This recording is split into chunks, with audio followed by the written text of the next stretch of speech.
이제 우리 하나님 말씀은 로마서 1장 1절부터 7절까지 말씀입니다. 우리 다시 한 번 더 로마서 1장 1절부터 7절까지 말씀을 살펴보도록 하겠습니다. 신약 237페이지에 있는 로마서 1장 1절부터 7절까지 제가 먼저 읽습니다. 예수 그리스도의 종 바울은 사도로 부르심을 받아 하나님의 복음을 위하여 택정함을 입었으니 이 복음은 하나님이 선지자들을 통하여 그의 아들에 관하여 성경에 미리 약속하신 것이라. 그의 아들에 관하여 말하면 육신으로는 다윗의 혈통에서 나셨고 성결의 영으로는 죽은 자들 가운데서 부활하사 능력으로 하나님의 아들로 선포되셨으니 곧 우리 주 예수 그리스도시니라. 그로 말미암아 우리가 은혜와 사도의 직분을 받아 그의 이름을 위하여 모든 이방인 중에서 믿어 순종하게 하나니 너희도 그들 중에서 예수 그리스도의 것으로 부르심을 받은 자니라. 같이 읽습니다. 로마에서 하나님의 사랑하심을 받고 성도로 부르심을 받은 모든 자에게 하나님 우리 아버지와 주 예수 그리스도로부터 은혜와 평강이 있기를 원하노라. 아멘. 이제 오늘은 로마서 세 번째 시간입니다. 지난주에 이어 로마서 1장 1절에 나오는 세 단어 중에서 세 번째 단어인 이 택정함을 입다, 이것에 대해서 살펴보려고 하는데요. 자, 로마서 1장 1절입니다. 예수 그리스도의 종 바울은 사도로 부르심을 받아 하나님의 복음을 위하여 택정함을 입었으니, 여기 나오는 이 택정함을 입다라는 단어는 헬라어로 아포리조라는 단어인데 이 단어는 합성어입니다. 이 따로라는 뜻을 가진 전치사 아포, 또 정하다라는 뜻을 가진 동사 호리조의 합성어인데요. 그렇기 때문에 이 단어의 원래의 뜻은 따로 떼어놓다, 또 별도로 구별하다, 이런 뜻을 가지고 있습니다. 이런 맥락에서 보면 이 로마서 1장 1절을 보다 원어에 가깝게 번역해서 읽으면 이렇게 읽을 수 있습니다. 하나님의 복음을 위하여 따로 구별되어진 부름받은 사도 그리스도 예수의 종 바울은, 저는 이 1절 말씀 속에서 바울이 그렇게 당당하고 또 누구에게도 부끄럽지 않고 꿀리지 않고 초라하지 않고 그런 멋진 삶을 살 수 있었던 비결이 이 1절 말씀 속에 다 담겨져 있다고 생각을 합니다. 바울은 자기 스스로를 어떻게 인식합니까? 하나님께서 자기를 이런 일에 쓰시려고 따로 구별해 놓은 존재이다, 이런 자기 인식을 갖고 있었기 때문에 누가 뭐라 그래도 당당하게 자기 길을 걸어갈 수 있었던 거 아닙니까? 제가 한참 청소년 사역을 하고 있던 30대에 어떤 설교를 들으니까 그 코카콜라 그 사장님 이야기를 인용을 하는 겁니다. 그 당시 코카콜라 사장이 기자들을 모아놓고 이런 말을 했다는 겁니다. 내 혈관 속에는 피가 흐르는 것이 아니라 코카콜라가 흐르고 있습니다. 자기가 하고 있는 일에 대한 그 확신을 이렇게 표현한 거 아닙니까? 저는 그 30대 때 그 이야기를 들으면서 코카콜라 사장이 세계적인 회사 사장이어서 부러운 것이 아니라 적어도 자기가 하고 있는 일에 대하여 이렇게까지 확신하고 있는 그 모습이 참 부러웠습니다. 그 기도가 나오더라고요. 하나님, 저도 제가 하고 있는 이 일에 대하여 확신을 가지고, 실력도 없고 몸도 약하고 할 게 없어가지고 신학교 가서 목사하는 이런 인생이 아니고, 하나님께서 이 일을 위하여 저를 따로 떼어 구분하여 구별지어 저를 이 일에 쓰시려고 이 세상에 나를 보내셨다는 이 확신을 가지고 그렇게 목회하기를 원합니다. 30대 때 제가 그렇게 기도를 드렸던 기억이 나는데요. 감사하게도 50대가 된 지금 완벽하진 않지만 저도 그 코카콜라 사장님처럼 이렇게 고백할 수 있습니다. 내 혈관 속에는 피가 흐르는 것이 아니라 예수 그리스도가 흐르고 있습니다. 내 혈관 속에는 피가 흐르는 것이 아니라 예수 그리스도가 주신 사명이 흐르고 있습니다. 여러분, 우리 모두가 다 이런 자기 확신이 있다면 이 얼마나 우리 삶이 행복하겠습니까? 여러분, 근데 여기서 중요한 건요, 바울이 이 사실을 깨달아서 그렇게 확신에 찬 인생이 될 수 있었는데요, 언제 바울이 이걸 깨달았냐 하는 이 시차의 문제가 중요합니다. 갈라디아 1장 15절에 보니까 바울이 이런 고백을 합니다. 그러나 내 어머니의 태로부터 나를 택정하시고 은혜로 나를 부르시니가, 여기 나오는 이 택정하시고, 이게 오늘 본문 1절에 나오는 그 단어와 같습니다. 아포리죠. 그러니까 지금 바울이 뭐라고 이야기합니까? 하나님이 자기를 이 일을 위하여 따로 구별하여 택정에 넣으신 이 택정하심이 언제 이루어졌다고요? 그가 이 세상에 태어나기 이전에 어머니 뱃속에 있을 때부터 하나님은 그것을 확정하고 계셨는데, 바울이 그것을 자각한 건 언제입니까? 다메섹 도상에서 예수 그리스도를 만난 이후에 그걸 자각한 거예요. 인생은 바로 이 시차의 문제예요. 이 빨리 깨달으면 인생이 그만큼 빨리 윤택해지는 거고요. 이 무덤에 갈 때까지 못 깨달으시면은 그렇게 혼미하게 살다가 그렇게 끝내시는 거예요. 우리가 잘 아는 예레미야 선지자도 마찬가지 아닙니까? 예레미야 1장 4절 5절 한번 보십시오. 여호와의 말씀이 내게 임하니라 이르시되 내가 너를 모태에 짓기 전에 너를 알았고 내가 배에서 나오기 전에 너를 성별하였고 너를 여러 나라의 선지자로 세웠노라 하시기로. 하나님께서 지금 바울과 똑같은 말씀을 하고 계시는 거 아닙니까?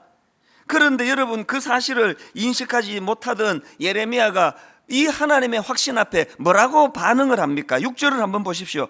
내가 이르되 슬프도소이다 주 여호와여 보소서 나는 아이라 말할 줄을 알지 못하나이다니. 여러분이 예레미야도 하나님 믿던 사람 아닙니까? 분명히 그가 하나님을 믿었지만 이 하나님의 택정하심, 따로 자기를 구분하여 이 일을 위하여 쓰시기로 하신 하나님의 뜻을 모르니까 그 놀라운 하나님의 말씀 앞에 슬프도소이다. 뭐 맨날 슬픈 거예요. 말씀이 아님해서 슬프고요. 이 자각을 못하면 말씀이 임해도 슬퍼요. 말씀이 임해도.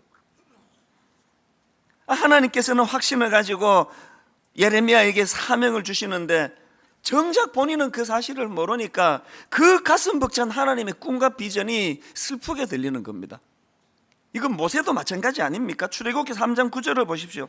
이제 가라, 이스라엘 자손의 부르짖음이 내게 달하고 애굽 사람이 그들을 괴롭히는 학대도 내가 보았으니 이제 내가 너를 바로에게 보내어 너에게 내 백성 이스라엘 자손을 애굽에서 인도하여 내게 하리라. 이 말씀 배경 다 아시죠? 하나님께서는 지금 애굽의 압제로 신음하는 이스라엘 백성들을 구원해 내시기로 작정하셨습니다. 그리고 놀랍게도 그 일을 행하는 과정에서 지도자로 모세를 선택하신 거예요. 모세를 택정하신 거예요. 모세가 그거를 모르니까 뭐라고 응수합니까? 11절 모세가 하나님께 아뢰되 내가 누구이기에 바로에게 가며 이스라엘 자손을 애굽에서 인도하여 내리이까. 이거 예레미야랑 똑같은 반응을 지금 보이고 있는 거 아닙니까? 오늘 여러분은 어떻습니까? 하나님께서는 여러분 인생의 확신을 가지고 여러분이 어머니 뱃속에 있기 전서부터 택정하여 이 일을 위하여 여러분을 이 땅에 예비하여 보내주시는데 맨날 하는 소리가 뭐예요? 모세처럼 내가 누구이기에 그런 일을 할 수 있습니까? 내가 제일 답답한 사람은요, 모든 그런 권한과 역할과 그런 사명을 다 부여해 주는데도 내가 누구이기에 그런 일을 합니까? 이거는 우리의 모습이 아니기를 바랍니다.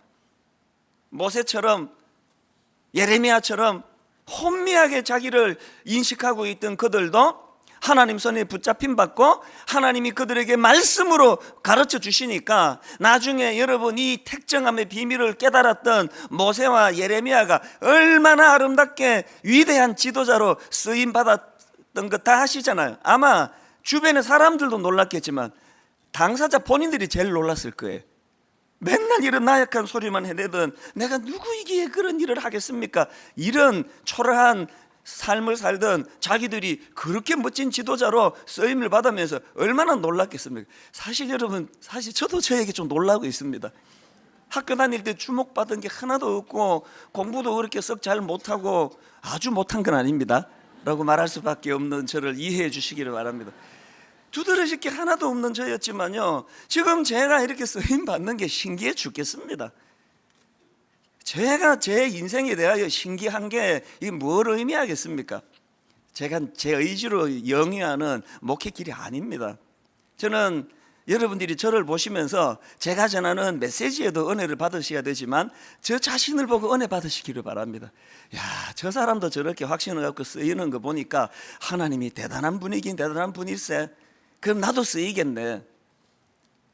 우리가 자기 인식을 제대로 할 때 하나님이 특정함을 이 일을 위하여 쓰시려고 따로 예비해 두신 이 하나님의 특정하심의 비밀을 자각하는 그 순간이 이게 영적으로 철이 드는 순간이에요.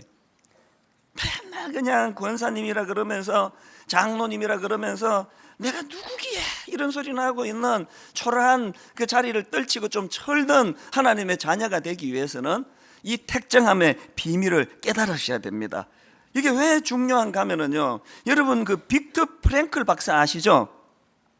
2차 대전 때 유태인 수용소 아우슈비츠에 갇혔다가 겨우 살아났던 그 정신의학자 아시지 않습니까? 나중에 그가 이런 말을 했습니다. 유대인 수용소에서 보니까 몸이 튼튼하고 머리 좋은 사람이 살아남는 것이 아니라 삶의 의미를 가진 사람이 살아남더라. 저는 이 메시지가요 얼마나 저에게 도전을 줬는지 모릅니다. 다시 한번 들어보세요. 유태인 수용소에서 보니까 몸이 튼튼하고 머리 좋은 사람이 살아남는 것이 아니라 삶의 의미를 가진 사람이 살아남더라. 여러분, 이 빅터 프랭클 박사의 이 메시지를 우리 마음에 담고 그 하나님께 우리가 구해야 될 거 이겁니다. 하나님, 저도 제 삶의 의미를 깨닫기 원합니다. 하나님, 저도 하나님께서 이 일을 위하여 저를 따로 구별된 인생으로 특정하신 그런 존재임을 내가 자각하기를 원합니다. 이 자기에 대한 올바른 인식에서부터 인생이 시작이 되는 거예요. 여러분, 이 소원이 여러분에게 있다면 이사야 37장 32절의 법칙을 잊으시면 안 됩니다. 이는 남은 자가 예루살렘에서 나오며 피하는 자가 시온산에서 나올 것임이라. 만군의 여호와의 열심히 이를 이루시리라. 저는 제가 은혜 받고 목회자가 되기로 결정하고 오늘에 이르기까지 이 구절 말씀이 내 혈관 속에 흐르기를 원합니다. 내가 가진 지식, 내가 가진 리더십, 내가 가진 열정, 내가 가진 그 무엇으로 행하는 인생길, 목회길이 아니고 만군의 여호와의 열심히 이를 이루실. 나는 부족한데, 나는 리더십이 없는데, 나는 자격이 없는데, 이런 나를 향하신 만군의 여호와 하나님의 열심. 바울이 이 법칙을 깨닫고 나니까 여러분 고린도전서 15장 10절에서의 이 확신을 보십시오. 그러나 나의 나된 것은 하나님의 은혜로 된 것이니 내게 주신 그의 은혜가 헛되지 아니하여 내가 모든 사도보다 더 많이 수고하였으나 내가 아니요 오직 나와 함께 하신 하나님의 은혜로라. 이 인생의 법칙을 우리가 깨닫게 된다면 정말 지지부진한 우리 인생의 삶에 영적인 혁명이 일어날 줄로 믿습니다. 이런 고백을 하고 사는 사람이 좀 어려움이 있다고 안달복달 하겠습니까? 이런 확신을 가지고 사는 사람이 인생에 고난이 찾아오고 어려움이 찾아올 때 그것 때문에 그냥 혼미하고 울분에 빠지고 두려워하고 그러지 않습니다. 그랬다고도 벌떡벌떡 일어날 수 있는 힘, 만군의 여호와 하나님의 열심. 저는 여러분 내면에 여러분의 혈관 속에 이 만군의 하나님의 열심에 대한 확정된 믿음, 이 믿음이 여러분의 혈관에 흐르는 원동력이 되기를 바랍니다. 근데 중요한 게 뭐냐면요, 이제 오늘 로마서 1장 1절부터 7절까지의 이 흐름의 전개를 보니까 바울이 1절에서 이렇게 확신에 찬 자기 인생을 피력하고는요, 바로 2절서부터 예수 그리스도를 등장시키고 있다는 겁니다. 2절부터 4절을 보십시오. 이 복음은 하나님이 선지자들을 통하여 그의 아들에 관하여 성경에 미리 약속하신 것이라. 그의 아들에 관하여 말하면 육신으로는 다윗의 혈통에서 나셨고 성결의 영으로는 죽은 자들 가운데서 부활하사 능력으로 하나님의 아들로 선포되셨으니 곧 우리 주 예수 그리스도시니라. 자, 여러분 여기서 한번 생각해 보세요. 바울이 지금 특정함과 관련해 가지고 하나님께서 자기 인생을 미리 따로 구별되어 이 일을 위하여 쓰시기로 한 내가 그런 존재다라고 피력한 다음에 왜 예수 그리스도를 거기에 소개합니까? 바울의 의도가 뭡니까?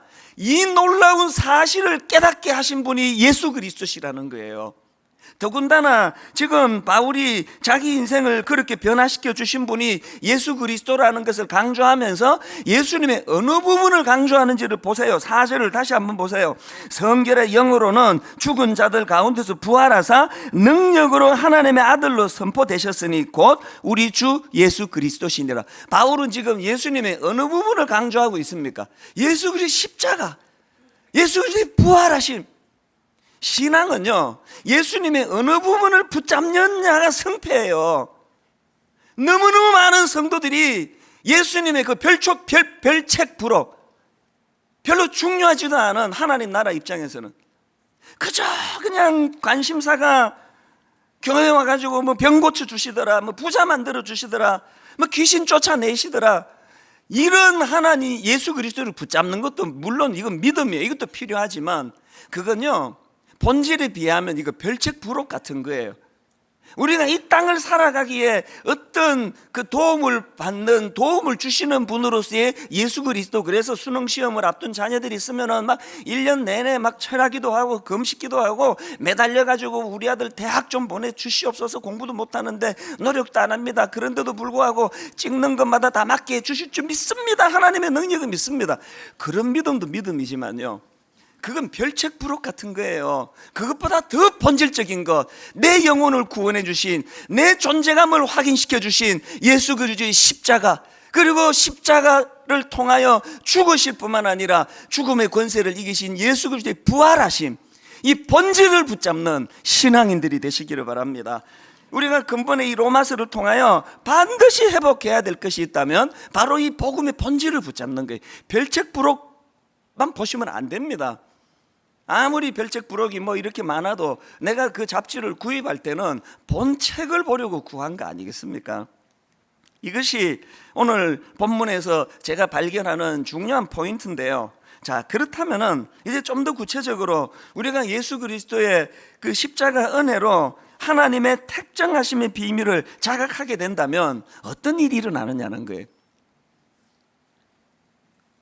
하나님의 택정하심의 비밀을 자각하게 된 바울이 그것으로 얻게 된 유익을 한 두 가지로 제가 정리를 해볼 수 있었는데요. 첫째로요, 바울은 이 깨달음으로 하여금 집중력 있는 인생이 되었다는 거예요. 제가 요즘 자주 인용해 드리는 구절이지만 디모데후서 4장 7절이요. 나는 선한 싸움을 싸우고 나의 달려갈 길을 마치고 믿음을 지켰으니, 사도행전 20장 24절, 내가 달려갈 길과 주 예수께 받은 사명 곧 하나님의 은혜의 복음을 증언하는 일을 마치려 하면은 나의 생명조차 조금도 귀한 것으로 여기지 아니하노라. 여러분, 이 바울의 집중력이 느껴지지 않습니까? 그냥 뭐 여기 갔다 저기 갔다 혼미한 게 없어요. 바울은 오직 집중력 있게 한 목표를 향하여 달려갈 수 있었는데 그 비결이 뭐라고요? 태의 어머니 뱃속에 들어가기 전서부터 하나님이 이 일을 위하여 자기를 따로 구분하여 택정했다는 그 비밀을 알게 되니까 헷갈리는 게 없는 거 아닙니까? 인생은 결국 이 싸움이에요. 여러분, 그 캐나다 맥길 대학의 그 신경과학자라 그러는데요, 제임스 올스와 피터 밀러, 이 두 분이 이 쥐를 가지고 이제 연구를 하다가 원래는 그 연구를 위한 게 아닌데 이제 이 실수를 한 거예요. 무슨 실수를 했냐 보니까요, 이 전기를 잘못 다루어 가지고 이 쥐의 뇌 시상 하부에 이 미세한 전기적인 자극을 흘려 보낸 거예요. 의도한 게 아니에요. 그런데 그 미세한 전기 자극이 그 쥐의 뇌 시상 하부에 자극을 준 그게 아마도 그게 그 쥐의 그 쾌감을 이제 그 충동질하는 이제 그런 자극이었나 봐요. 그 전기적인 자극을 쥐가 받으니까 쾌감을 느낀 거예요. 그리고는요, 이 과학자들이 보니까 우연히 뇌에 자극을 받아가지고 이제 쾌감을 느낀 그 쥐들이 그 쾌감을 받은 그 장소로 가려고 자꾸 되돌아가려고 하는 거예요. 여기에 이제 흥미를 느낀 그 과학자들이 무슨 실험을 했냐니까요.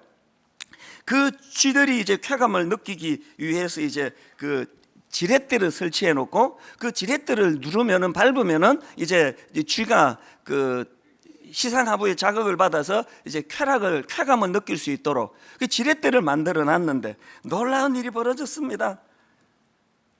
쥐들이요, 우연히 발견한 그 쾌감, 이거를 계속 유지하기 위해 가지고요, 지렛대를 눌러대는데요, 식음을 전폐하고 눌러대고 있다는 거예요.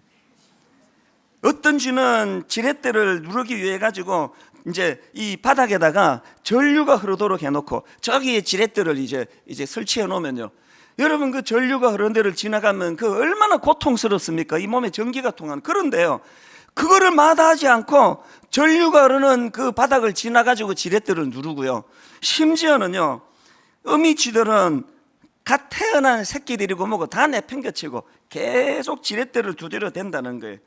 심지어 어떤 쥐는요, 한 시간에 무려 7,000번을 두드리다 거품을 물고 쓰러지는 쥐도 있었대요. 제가 이 실험을 글을 읽으면서 어떻게 이렇게 인간 세상하고 이렇게 똑같아. 이게 오늘 이 시대 아닙니까?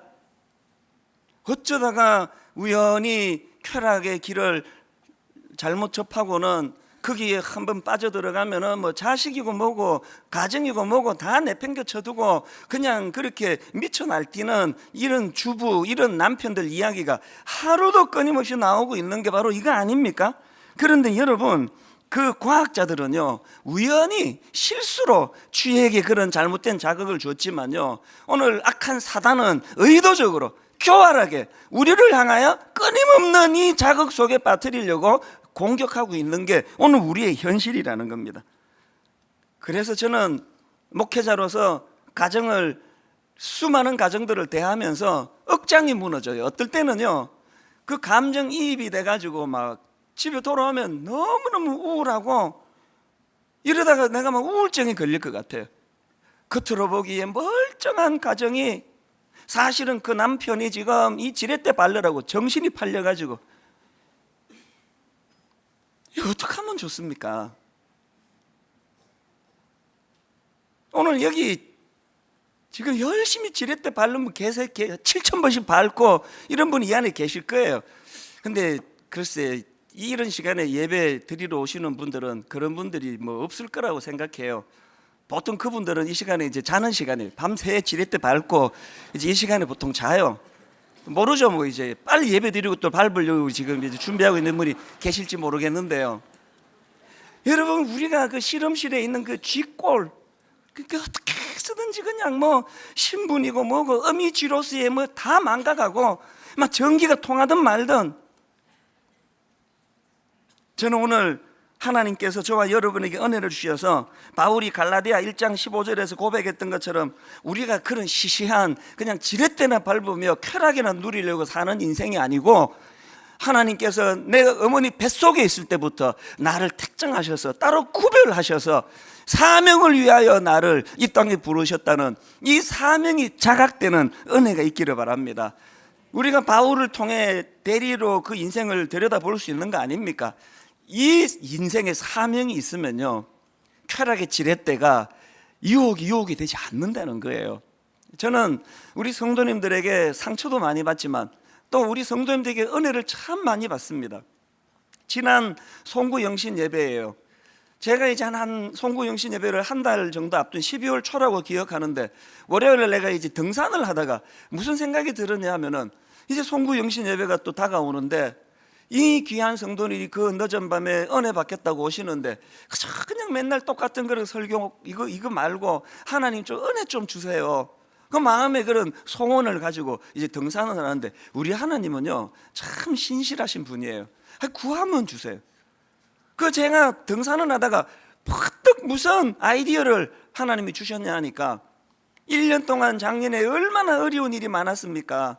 이런저런 어려움으로 힘든 성도가 많은데 이게 다 어떻게 위로할까? 뭐 한 100명 모이는 작은 교회 같으면 내가 무슨 주스 사들고 모든 가정을 다 돌고 싶은 심정이에요. 우리가 상황이 그게 안 되니까 무슨 아이디어를 하나님 주셨냐 하니까요, 이제 우리 송구 영신 예배를 3번 드리는데 각 예배 때마다 상징적으로 대표적으로 지난 한 해 유난히 어려웠던 성도님, 그 가운데 믿음을 가지고 참 애쓰셨던 성도님을 좀 모셔가지고 축복해드리고 기도해드리고, 그리고 또 우리 이분들 좀 교회 돈 말고 좀 객출을 해가지고 이 제주도로 좀 여행도 보내드리고 그러면 좋겠다. 그렇게 해서 이제 대표적으로 이 한 분이 위로를 받지만 성령님이 송구영신예배 나오신 모든 성도님들에게 위로해 주시는 이런 예배가 되면 좋겠다. 그래서 제가 이제 산에서 내려와가지고 메일을 보낸 거예요. 교역자들에게 내가 이런 지금 생각을 하고 있으니까 추천해 달라고. 그래서 이제 송구영신 예배 1부, 2부, 3부 각각 이제 세 가정을 추천받았습니다. 그 가정 중에 일부의 단으로 초청해서 기도해 드렸던 가정이 어떤 가정인가 하니까요, 이 젊은 부부인데요, 아기가 태어났는데 50일째 되던 날 원인 모를 열이 나가지고 이제 그것으로부터 시작이 돼가지고요, 알고 봤더니 그 어린 아기가 신경 모세포종이라고 하는 일종의 그 어린애가 항암 투쟁을 하는 1년 내내 그렇게 수고를 했던 그 부부예요. 많이 울더라고요, 그 젊은 부부가. 그리고 제가 이제 예배 끝나고 또 내 방으로 잠깐 오시라 그래가지고 또 기도를 해드리는데 얼마나 많이 우는지 몰라요. 그래서 제가 위로를 해드리고 또 성도님들이 또 조금씩 객출해서 이제 이것 가지고 뭐 제주도를 가든지 어디를 가든지 좀 힘을 내고 오면 좋겠다고 그렇게 송구영신 예배를 보냈습니다. 시간이 좀 지나고 제가 궁금해서 그 아이가 지금 이제 또 그 항암 중이니까 어떻게 됐나 궁금해서 제가 연락을 했는데요, 그 젊은 엄마가 장문의 메일을 보낸 거예요. 생후 50일 되던 날 원인 모를 열이 나서 소아과에 들른 것을 시작으로 해서 지난 1년 동안, 여러분 뭐 충분히 상상할 수 있지 않습니까? 그 뿅아리 같은 어린 아기 그 주사 바늘을 꽂는 그거 보는 것만 해도 마음이 무너질 것 같아요. 너무너무 가슴 아픈 일들이 많이 피력이 됐는데요, 정작 제 마음이 울컥하고 눈시울이 붉어진 부분은 다른 데 있었습니다.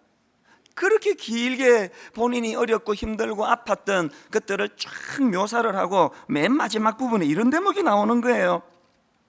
지나지 않을 것 같던 시간이 지나갔고 슬프고 우울할 것만 같던 시간이 감사로 채워졌습니다. 모두 나열할 수 없을 만큼 많은 감사의 내용이 내 삶에 가득합니다. 제가 이 대목에서 마음이 무너졌어요. 왜? 오늘 이 시간에도 이 자매님뿐만 아니고 너무너무 많은 우리 교회 성도님들이 남편의 외도 때문에, 자녀의 일탈 때문에, 건강을 다쳐 병을 만난 것 때문에, 취업이 안 되는 것 때문에 오늘도 고통 중에 있는 수많은 성도들이 거기에 무너지지 않으려고 안간힘을 다해 하나님 은혜를 붙들 때 그 과정을 되돌아보니까 아픔만 있었던 게 아니네요, 고통만 있었던 게 아니네요, 거기에 하나님 은혜가 있었네요. 그래서 감사로 내 인생이 채워져 있습니다. 이렇게 고백하실 수많은 성도들이 또 올려지니까 눈시울이 붉어지더라고요. 여러분, 아프리카로 달려가야만 사명자가 아닙니다. 오늘 내 삶, 내 가정, 내 주변에 남들은 알지 못하지만 나만이 갖고 있는 무거운 인생의 짐 다 털어버리고 싶지만 하나님이 내게 택정함의 비밀을 주셨기 때문에 이 가정을 지켜내려고 애쓰고 수고하시는 모든 주님의 자녀들이 다 사명자인 줄 믿으시기를 바랍니다. 우리에게 이 사명이 회복이 돼야 된다는 겁니다. 그런가 하면 두 번째로 하나님의 택정하심의 비밀을 자각하게 된 바울의 두 번째 유익이 뭐냐 보니까 그것이 바울로 하여금 이 구별된 삶을 살게 만들었다는 것입니다. 이 7절 말씀에 저는 이 뉘앙스가 참 의미가 있다고 보는데요, 7절을 보십시오. 로마에서 하나님의 사랑을 받고 성도로 부르심을 받은 모든 자에게 하나님 우리 아버지와 주 예수 그리스도로부터 은혜와 평강이 있기를 원하노라. 근데 여러분, 여기 나오는 이 로마에서라는 이 표현이 당연히 장소적인 것을 설명하는 표현인데요, 제가 원어를 살펴보면서 여기에 무슨 뉘앙스가 보여지느냐 하니까 원어로 보면은 이 7절에 로마에서 앞에 n이라는 전치사가 붙어 있습니다.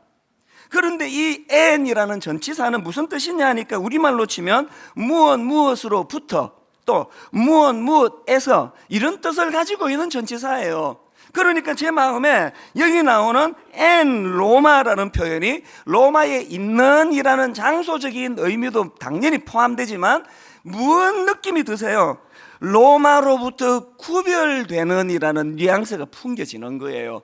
그러고 보니까 바울이 5절에서도 6절에서도 7절에서도 계속 이 n이라는 전치사를 사용하는 겁니다. 5절 중반에 한번 보세요. 모든 이방인 중에서 믿어 순종하게 하나니, 여기 보면은요 모든 이방인 중에서라는 표현 앞에 n이라는 전치사가 있어가지고 n 모든 이방인 이렇게 돼 있습니다.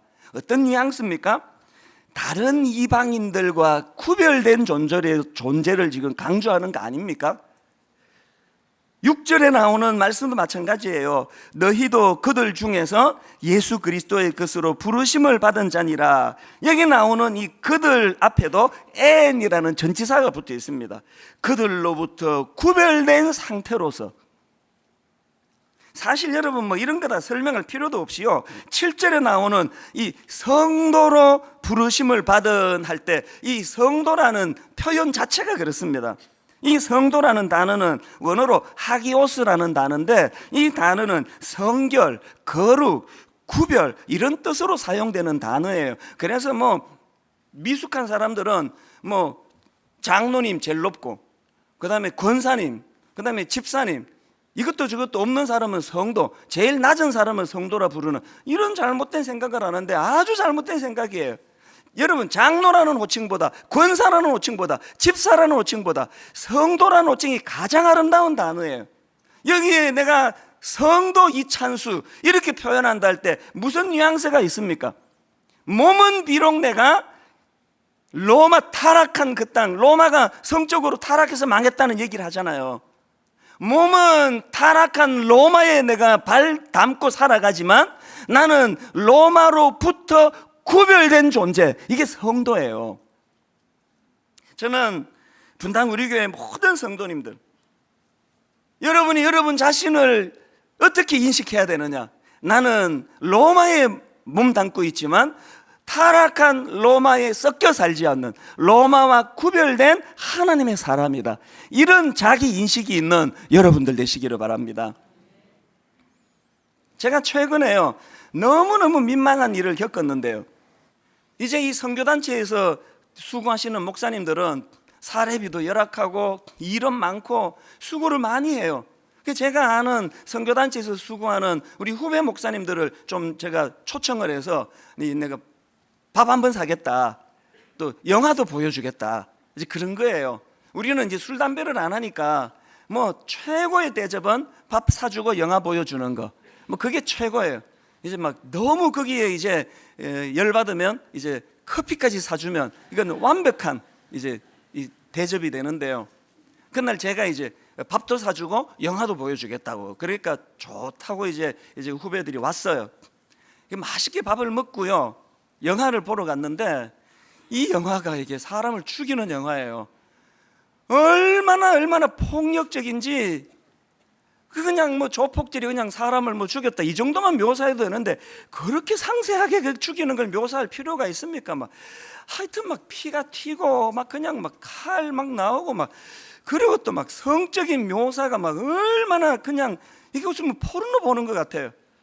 내가 옆에 목사님들한테 내 눈치가 보여가지고 이 무슨 목사가 열심히 지금 주에 일하는 목사를 불러내가지고 막 그런 포르노를 방불케 하는 이런 걸 내가 보여줬다고 싶으니까요 내가 좌불안석이 좌불안석. 근데 정말 무서운 게 뭐냐면은 그 좌불안석이면서도 그 성적으로 묘사하는 그런 것들이 얼마나 잔상이 강렬한지요. 내가 너무너무 불편했어요. 그때는 제가 뒤에 또 시간이 있어가지고 커피까지 살 마음은 없었는데 너무 미안해가지고 내가 차 한잔하고 가자, 커피숍에 가가지고 내 사과했습니다. 진짜 미안한데 나 정말 전 내용 몰랐다, 내가 알았으면 안 봤을 텐데 너무너무 미안하다고 내가 이 용서를 빌었어요. 제가 깜짝 놀랐던 게요, 지금 이 시대가 지금 이 문화라는 이름으로 이게 완전히 지금 정상이 아니에요. 이게 내가 제목을 안 가르쳐 드리는 이유가 그런 게 있었나? 이번 설날 때 보러 가야 되겠군. 네, 이러실까봐 내가 안 가르쳐 드리는 거예요. 보지 마셔요. 그제 그 영화를 보고 마음이 힘든 거예요. 우리 젊은이들이 지금 노출되어 있는 이 로마의 문화가 어떤 것인가, 얼마나 참아내야 되는 게 많은가. 그 내가 영화를 보고 나서 이렇게 떠오르는 그 최근에 어떤 우리 교회 자매가 제게 긴급한 메일을 하나 보내왔는데요. 참 귀한 자매예요. 20대 어린 자매가 지금 미국의 봉사활동 단체에 가가지고 지금 공부를 하고요. 이 공부가 끝나면 지금 장기간으로 아프리카로 봉사활동을 떠나는 그런 프로그램에 참여하고 있는 우리 자매가 있어요. 젊은 대학생 자매예요.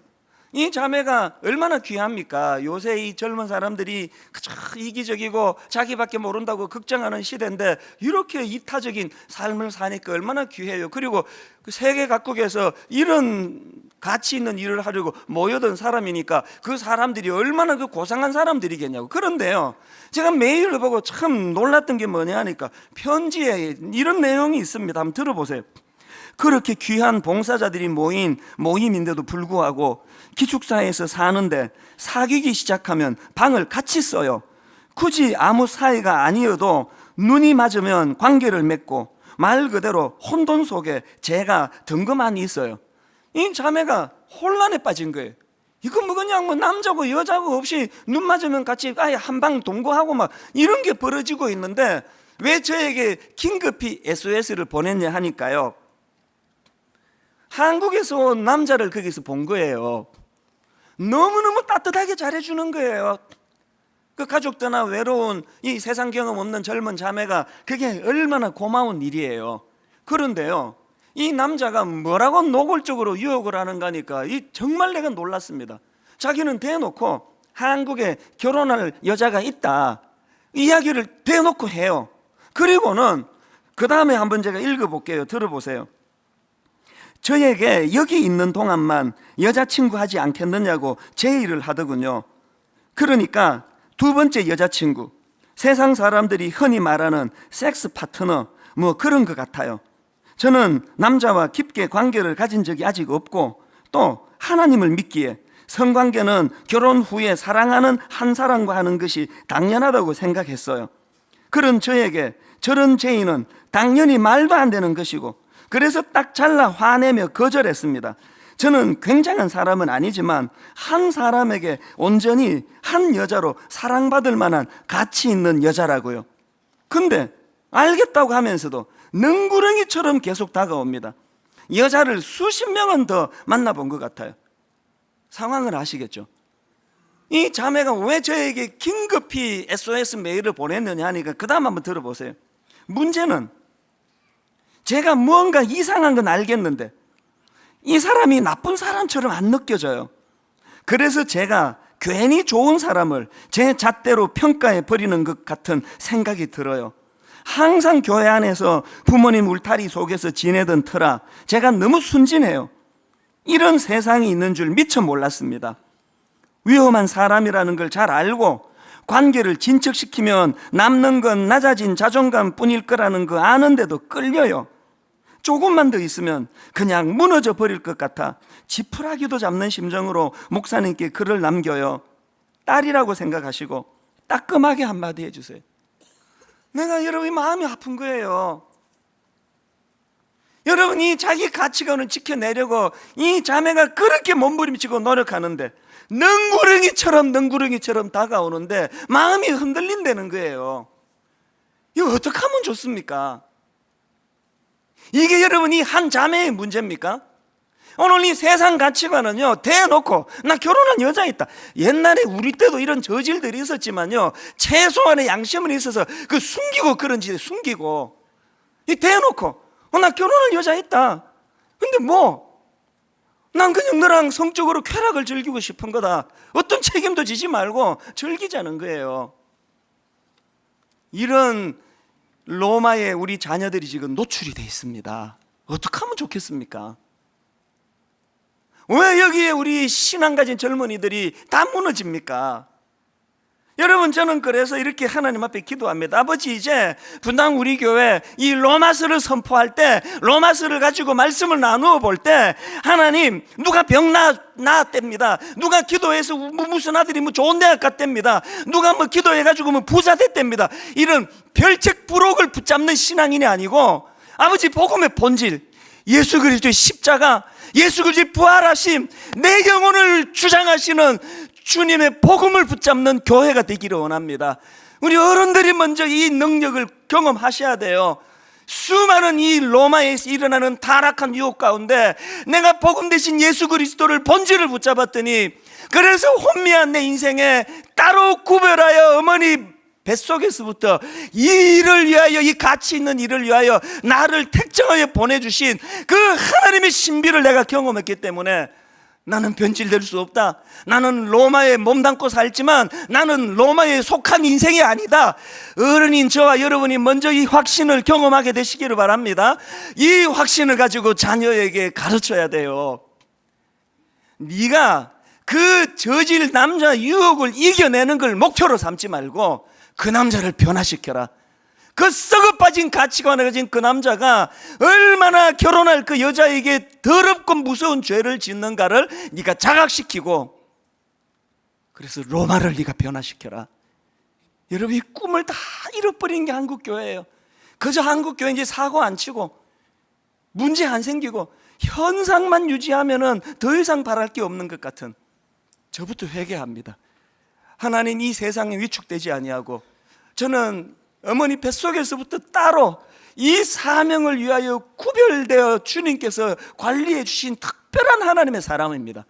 아버지, 제가 그저 죄 안 짓고 은퇴할 때까지 사고 안 치는 것을 목표로 하는 목사가 아니고, 이 타락한 로마를 뒤집어 놓고 로마를 변화시키고 복음이 그것을 가능케 한다는 이 확신을 전파하는 종이 되기를 원합니다. 그런 성도님들이 모인 교회가 되기를 바랍니다. 오늘 결론을 맺으면서 여러분, 이런 차원에서 우리 한번 이 선포, 너무너무 잘 아는 찬양이지만 처음 부르는 것 같은 감격을 가지고 이렇게 노래하기 원합니다. 수많은 무리들 줄지어 그분을 보기 위해 따르네. 육안으로 보면 평범한 목수에 불과하신 그분이지만 영안을 열고 그분을 볼 때 혼미한 내 인생을 변화시키는 구원자 되심을 내가 고백하기를 원합니다. 가사를 생각하시면서 이렇게 힘있게 선포하기 원합니다. 수많은 무리들 줄지어 그분을 보기 위해 따르네. 겉으로 보기에 평범한 목수이신 그분 앞에 영안을 열고 모든 무릎이 꿇어 경배하네. 여러분, 이 가사 그대로 우리가 경험해야 합니다. 모든 문제들 하나하나,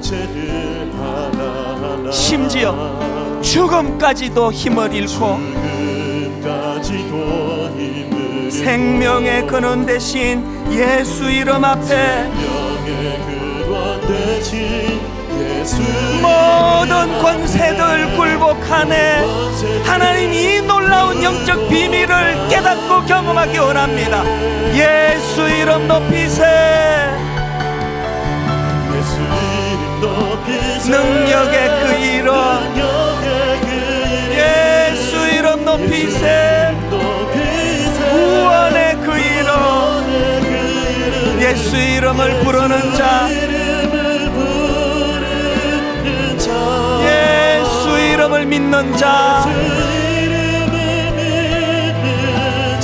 예수 이름 앞에 나오는 자,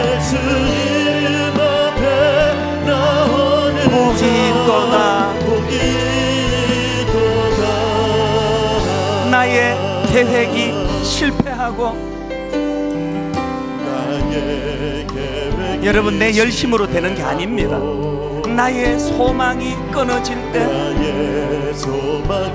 내 열심이 아닌 하나님의 열심, 삶의 주관자 되신 그분 앞에 나의 무릎을 꿇어 경배하네.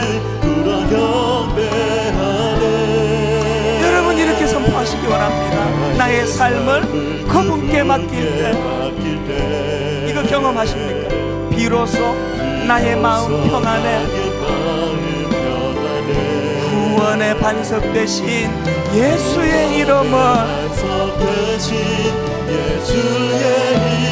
소리 높여 찬송하네. 예수 이름 높이세.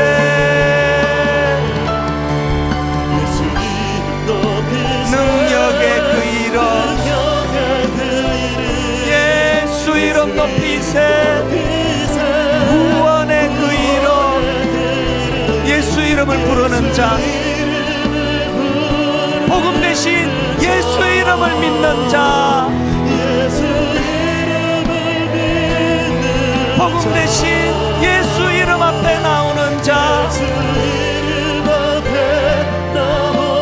복이 있도다. 우리 같이 기도할 때 하나님 제가 그 마귀의 실험실에 있는 그 쥐 같은 꼴입니다. 그 지렛대를 밟으려고 7,000번씩이나 밟다가 뒤로 꼬꾸라지는 그 꼴이 오늘 저의 모습입니다. 하나님 이 무서운 유혹으로 이겨낼 수 있는 유일한 비결이 있다면 예수 그리스도를 통해 내 인생에 사명이 있다는 것, 따로 구별되어진 존재라는 사실을 인식하는 겁니다. 내가 먼저 이 인식을 회복하고 아버지 내 자녀들 살려주옵소서. 아버지 우리 아들 살려주세요. 우리 딸 살려주세요. 로마에 섞여 살고 있는 저들이 지금 감당할 수 없는 유혹 속에 빠져 있습니다. 우리 말씀을 생각하며 우리 가정과 자녀들을 축복하며 통성으로 같이 기도하시겠습니다. 살아계신 하나님 아버지 예수 이름의 능력 예수 이름의 놀라우신 능력을 이 시간 간절히 구하고 아버지 또 구합니다.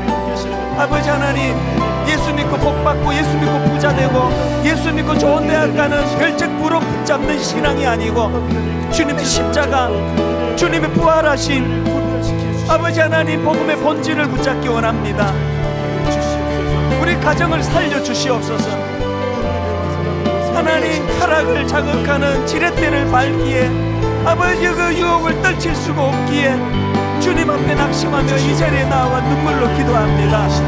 아버지 하나님 그 끔찍한 유혹에 능력이 나타나기를 원합니다. 유혹을 이겨내기를 원합니다. 예수 이름 높이세요. 예수 이름 부르며 복음이신 그분의 능력을 이 시간 간구합니다. 의지합니다. 하나님 은혜 주시옵소서.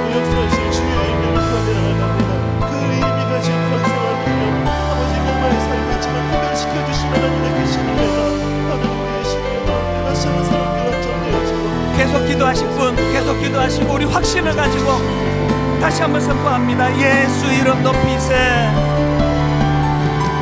예수 이름 높이세. 능력의 그 이름 예수 이름 높이세. 구원의 그 이름 예수 이름을 부르는 자 예수 이름을 믿는 자 예수 이름 앞에 나오는 자 복이 있도다. 보라 하나님 구원을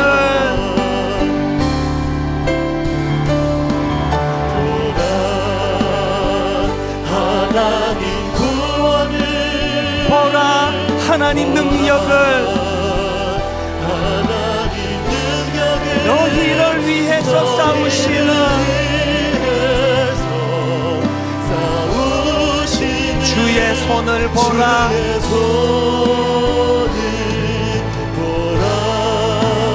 보라 하나님 구원을 보라 하나님 능력을 너희를 위해서 싸우시는 주의 손을 보라. 우리 다 자리에서 일어나셔서 보라 너희는 두려워 말고 보라 너희를 인도한 나를 보라 너희는 지치지 말고 너희는 지치지 말고 보라 너희를 구원한 나를. 너희를 구원한 여러분 이렇게 선포하실 수 있습니까? 너희를 치던 적은 어디 있느냐? 너희를 억누르던 원수는 어디 있느냐? 복음의 능력을 믿으며 선포하십니다. 보라 하나님 구원을 보라 하나님 능력을 너희를 위해서 싸우시는 주의 손을 보라.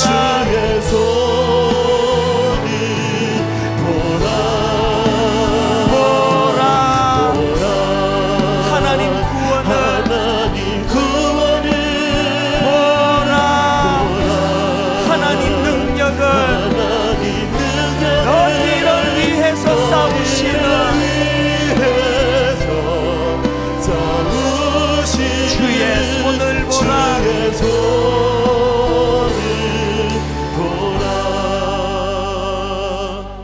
내가 달려갈 길과 주 예수께 받은 사명 곧 하나님의 은혜의 복음을 증언하는 일을 마치려 하면은 나의 생명조차 조금 더 귀한 것으로 여기지 아니하노라. 아버지 바울이 가졌던 그 인생의 이 집중력 우리에게도 허락하여 주시옵소서.